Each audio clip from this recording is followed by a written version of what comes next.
Good evening, ladies and gentlemen. I'll call to order this special council meeting. And Madam Clerk, do we have any regrets for this meeting? We have regrets from Councillor Grant. Thank you. Council, are there any declarations of pecuniary interest?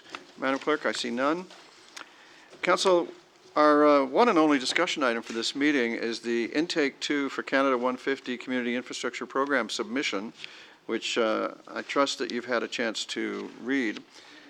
Is there discussion or changes desired, or in the alternative, there's a motion from Councillor Hutchins. Is there a second? Councillor Duddick was the fastest with her hand.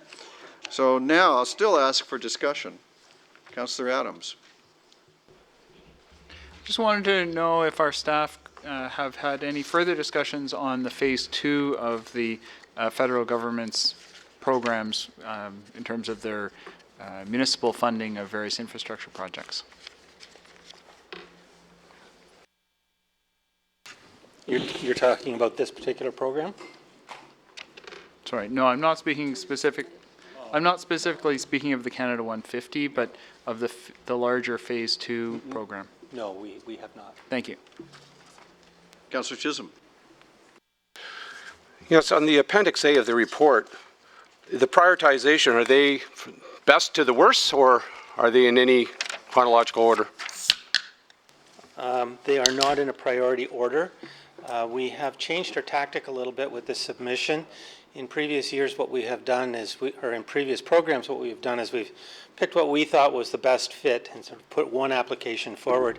In this case, we're going to apply for everything on this list with your approval. We have got news that in some other municipalities, they've been awarded 5 or 6 or 8 or even 15 projects in the first round. So we're putting together this list in the hopes that we will be successful in winning more than one project. Mr. Green. If I could add, just in addition to the Commissioner's remarks, when we say others were awarded a number of projects, they're actually quite small. So for example, in the city of Mississauga, they have projects that range from 20,000 to 30, 40,000. The last intake, the first 150, we spent a little time. We put what we thought were quite thoughtful projects, larger dollar value, we got 1. So what we did this time is we do have those thoughtful again, but we've also put a broad range of 30, 40, and if they feel so generous, we're there and ready for them. Councillor Robinson. Thank you, Your Worship. I guess through you to Mr. Green, I suppose. In the course of your preparing this list and making the decisions as to which ones you're going to recommend to us, we put on the list, how do you arrive at those?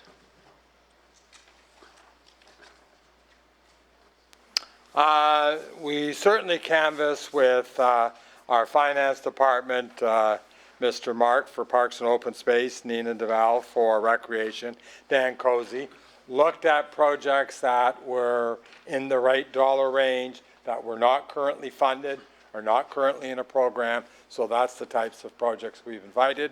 On the smaller programs, we did look at sort of a distribution throughout the various wards and ridings so that there is a broad range for them to look at. In fact, if you look at how it was done last time in Mississauga, they were a collection of small projects distributed right throughout the city. So we've got that opportunity for the feds to look at, as well as, I say, some of the larger projects. Ray, I had created an impression by my cursory look at this list that some parts of Oakville received more attention than others.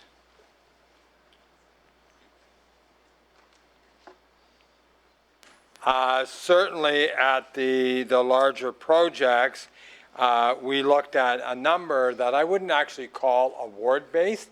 They're a broader community. So for example, if you look at the Coach House, which happens to be in Ward 1, I don't view that as a Ward 1 project. That's actually quite a broad. Ward 3 I meant, sorry. So there's a number of projects which, in those larger dollar value, I believe they have a broader community benefit. Should you look at the ones that are smaller, they are distributed reasonably throughout the town. I'm not remembering probably correctly here, but are there any new projects available, or is it all in existing stuff that's being upgraded?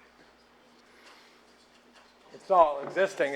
Yes, it can't be a new project or a new initiative or something brand new.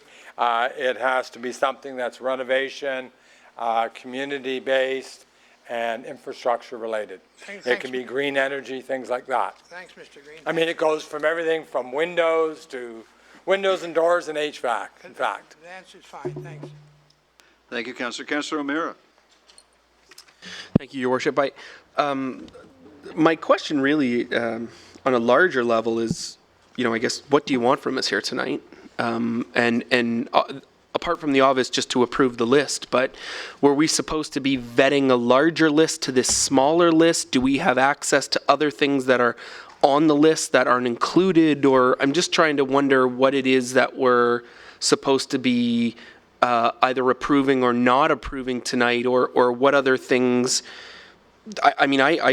I have no clue that there was a need for a digital hub space at Glen Abbey Library, which is on here. Are there other things I don't know of that could have been on here that aren't on here? Like, I'm just trying to get a grasp about what it is that we're here doing right now, other than just saying, yes, this list is good. I mean, I don't know anything outside of this list, so I'm trying to put my finger on what it is I'm supposed to be doing here. Through you, Mayor Burton, first and foremost, you do have to approve the list because the requirement of the application is that they are council-approved projects to go forward. So we do require council's approval of this list. What you're seeing here is as a collection, and we spent probably at least 3-4 hours as the executive team combing through a group of projects. I put a broad call out to the management group, bring forward projects that are not currently budgeted, things that you believe would be of value to the community, things that could be celebrated under a Canada 150. As I say, we could have put forward projects which looked at windows in a community center. That would have been approved. But my instructions to staff was to look at if you have some hard infrastructure needs, which are the higher dollar value. I'd like to put them in to see if I can attract that type of money. But I said on the other projects, what I'm looking for are things which are of value to the community as a whole, either in small groups or larger groups.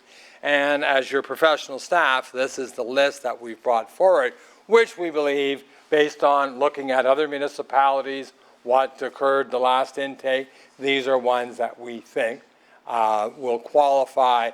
And even with this list here, let's be happy if we get 5 to 10 projects approved. So just so I understand then, so these lists are generated off of a request that you send to senior staff based upon the parameters with which A, the grant is asking for, and then B, your directions to staff about what types of projects. So these are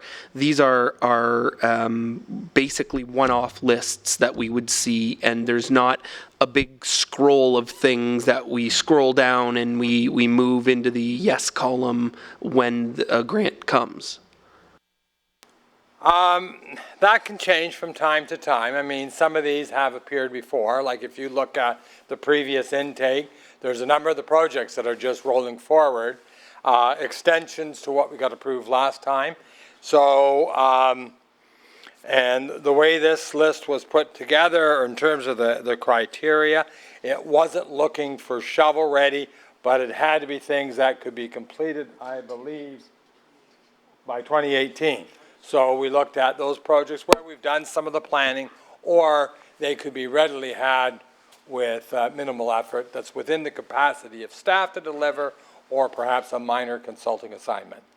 Thank you very much. Thank you, Your Worship. Thank you, Councillor. Councillor Chisholm again. Through you, Your Worship, the Canada funding requests are only a small portion of the total cost. So, for example, let's use the River Oaks Community Center ice slab replacement. The estimated cost is 1.5, but you're asking for 495,000. Now, in the infamous way it's approved, would that move up in the queue as funding, for the funding? Through you, that's exactly what would happen. We'd probably go to our capital reserve fund, and since we now have somewhere between a third, they've advised us that the maximum grant would be 50%, but more than likely 1/3 for many of the projects. So we'd be looking at using at least a third of somebody else's money to accomplish projects which, you know, eventually we would be doing. All right, Council, are there any members,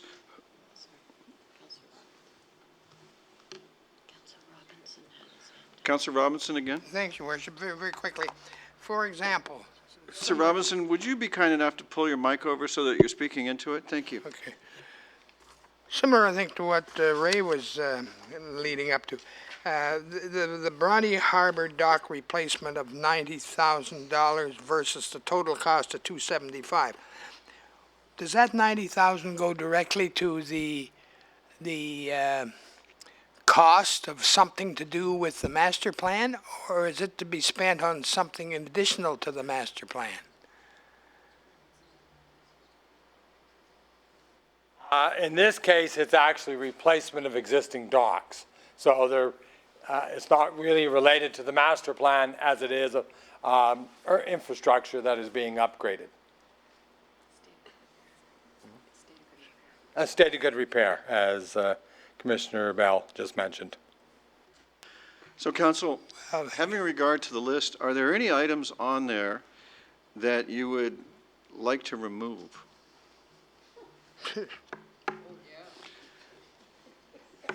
Ward 2, 3, 4, 5. All right. Shall I put to vote? Yeah. All those in favor? Opposed, if any, and the measure carries.